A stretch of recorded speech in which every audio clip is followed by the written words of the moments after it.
Think of the things that take you out of abiding in Christ.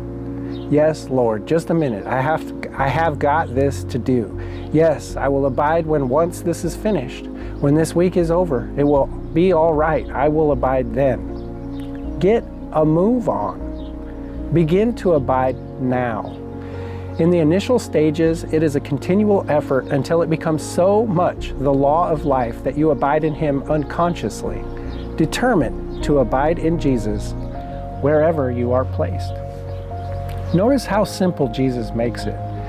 Not strive in me, not impress me, not perform for me. Abide in me. Stay connected. Make your home in Christ. Yet how often do we answer Jesus like this? Lord, as soon as I finish this project. Lord, after this busy season. Lord, when life settles down. But life never settles down. There will always be another task, another distraction, another reason to postpone intimacy with God.